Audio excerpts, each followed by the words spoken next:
This is Keith Boggs of Stonebriar Property Inspections, and this is the inspection debrief for 9812 Arctic Drive. Excuse me.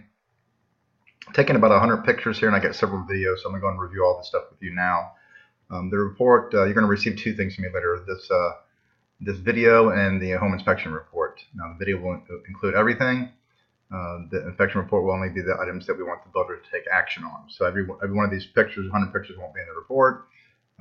Some of these things are just really for talking points and to remind me of things. So, but you'll still get the video and the recording and the home inspection report.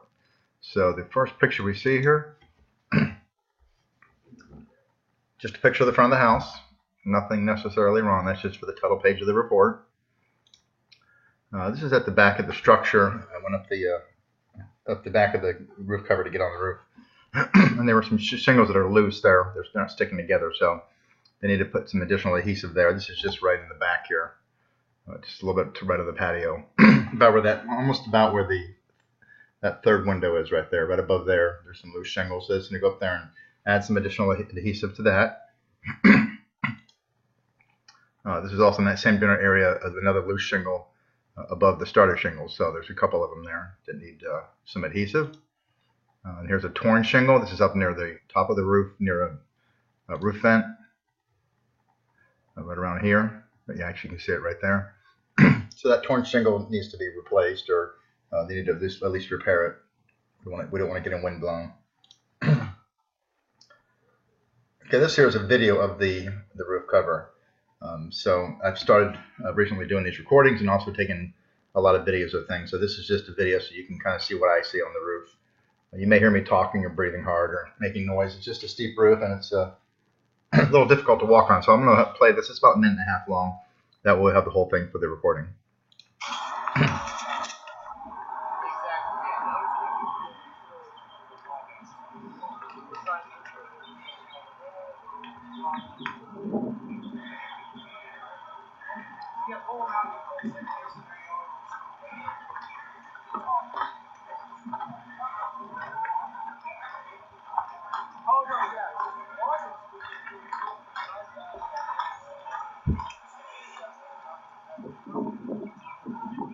Overall, the roof is still in pretty good condition, so I didn't really see anything of major concern, anything major to be concerned about.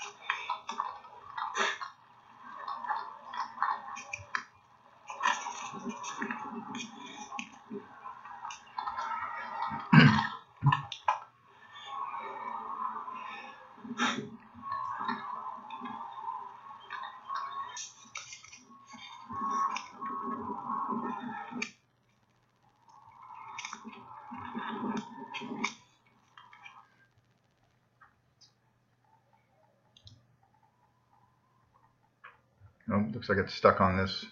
I'll zoom just something stuck here. Oh, there we go.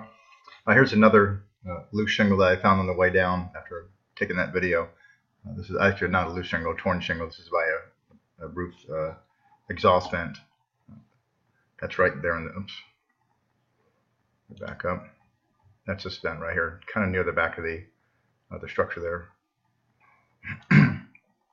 Same thing here, loose shingle. Just needs some adhesive. That's located at one of the vents, roof vents near the top ridge. This is your back patio outlet, and it's missing what's called a weather-tight cover. Basically, it's a plastic cover. I believe you got one at the front. That's your front door, so that should be on all exterior doors. So they need to install a weather-tight cover there. That's just where it's located. This is the water pressure of the house. So the range is 40 to 80. You're at 70, so that's good. Should be fine pressure throughout the house. These are your two condensers. A lot of this stuff is, again, just for me. It won't be in the report, but it will be in this recording. This is just the condensers and the manufacturer's labels, which I use when I look at the panel box. These are your two water heaters, and they were fine. No problems with them. This is showing a little bit of structural movement. On the outside, you have a teeny bit, and you have a little bit of structural movement on the inside, cracking and stuff. None of which appears to be structurally significant. So just really need to monitor it. This is at a mortar joint on the, I believe the house faces south, the southwest side of the house. Right along that mortar joint there, the rock veneer and the brick veneer. This is an area of a window on the east side. The mortar has broken away. They caulked over top of it, so now the caulking is gone. So they did caulk that window to keep protect from water intrusion. That's the window we're talking about there. This is actually, I put this in here because I'm a licensed termite inspector, so this is high soil above what's called the brick ledge. Now the house is pretty new, so you get another probably 9 years before the termites will start wanting to go after the structural framing. But this is a conducive condition, so you want to lower that, you want to expose the grade beam here, like you see here. That's on the front southeast side there. This is just a little short video of the mortar meter. We're going to be looking right here where it says 71.39. We're looking for supply leaks when we look at this. Also, this is how we verify subsurface irrigation. Mainly, we're looking at this point for supply leaks. And so, if everything in the house is off and this is moving, then we know we got a leak somewhere. But it was fine. So we're going to play this so we have it for the recording.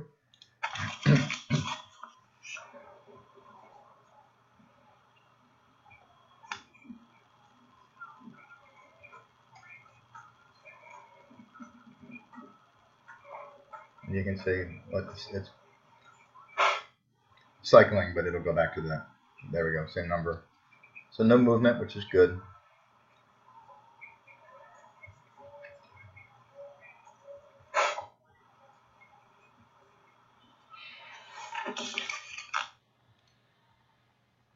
This is just for sprinkler system. This is really just for me. Let's put in the report how many zones there are, which there are 11. I did test the sprinkler system. You can't really tell from this picture, but this pop-up here is leaking out from the bottom, from the base. So either it's cracked or it's not very tight. That's right up front there. So somebody needs to go and just verify that pop-up is tight, and if it's not, it needs to be replaced if it's a leak. That's in zone 2. This is really, for me, just the direction of the house, which is facing south. This is a little short video here testing the garage door openers. I'll do a pressure test and I'll grab it with my hand here, give it some pressure. It should reverse, which it did. And then you'll see me do a test where I kick my foot in front of the electronic eye, and that will engage the electronic eye, and it should reverse, which it did.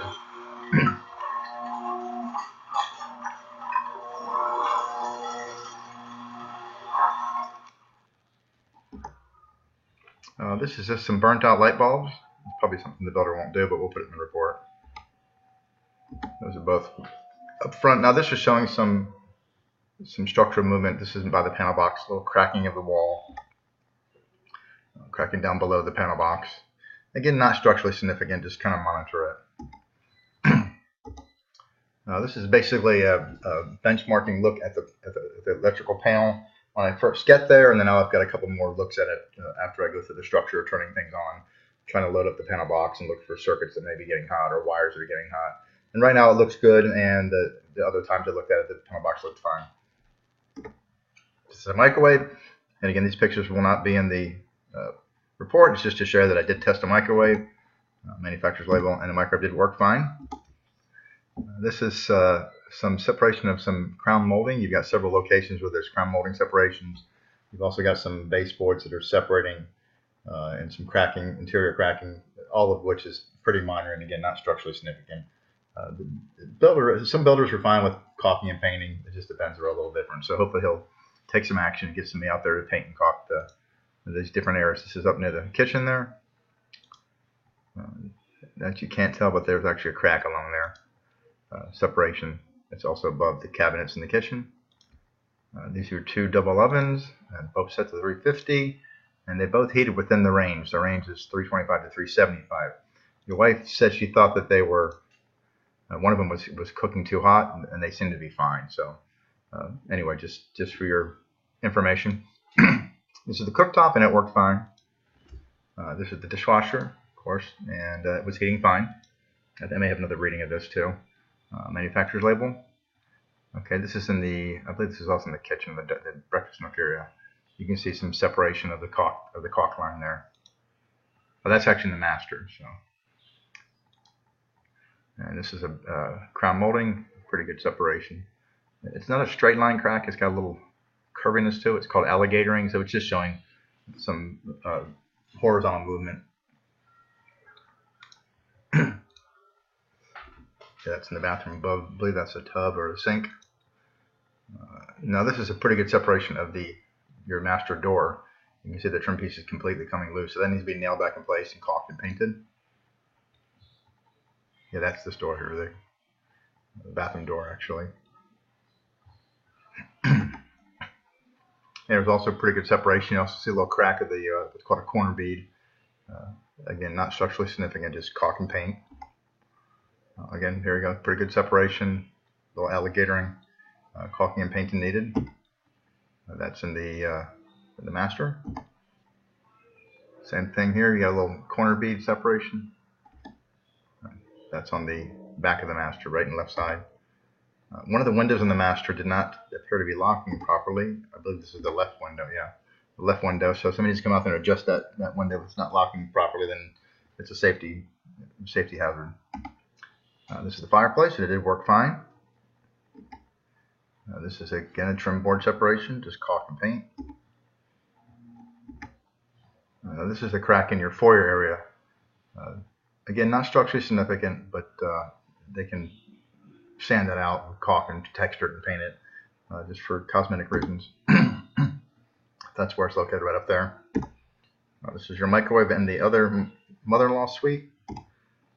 And the microwave worked fine, and the oven actually got several readings of the oven. This is the cooktop, and it was heating fine. This is the dishwasher. Dishwasher took a while to get going. Flip this around, but it did eventually heat. There we go. This is another look at the panel box. This is when I had finished the first floor, and so usually I'll go up to the first floor and take another look, and then I'll do another look when I finish the second floor. But it looks fine. This is back to the mother-in-law suite. Oven set to 350, and actually this one just heated a little bit below 325, so the range is 325 to 375. So it's actually heating not within the range, but pretty close. This is manufacturer's label. This is your number 2 air handler furnace. Neither one of the air handlers have float switches, which I thought last year at Frisco it was required in Frisco, so but I'm not sure. I'll have to ask the builder, but I'm going to put in the report for float switches to be added at both the air handlers drain pans. This is the filter, which was a little dirty, but not too bad. And then here we got the differentials of that number 2 unit. We got a 44 and a 66, so that's 22 degrees. So it's a couple degrees too high. Could be that the filters is dirty causing that, but it's about 2 degrees above the range. So that will be in the report. This is your number 1 unit. Again, missing a float switch. Filter is also just a little dirty, not too bad. And then here we have a differential of 47 and 61. So that's only 14 degrees, I believe. Yeah, 14 degrees. So that one's actually below the differential range, which is 15 to 20. So I'm going to put in the report for both units to be evaluated, serviced, and calibrated. This is the third look at the panel box, and it looks fine. This is your main dishwasher, and it did finally heat. It was fine. I think I'm going back to this. This is back to the mother-in-law suite, and it heated fine also. This is the heating on the first floor. I've got several readings here. We're looking for about 110 to 120, 130, and we got some good readings on the first floor and the second floor heating. So the heating was working fine. And this is at the second floor, I believe. 122 is good, 115, and 121. So those are all temperatures are good on both floors. And that's it. So the house looks pretty good. Just some minor roof repairs and some adjustments to the HVAC. You guys should be all set. If you have any questions, give me a call. Thank you, and hope you're enjoying the house.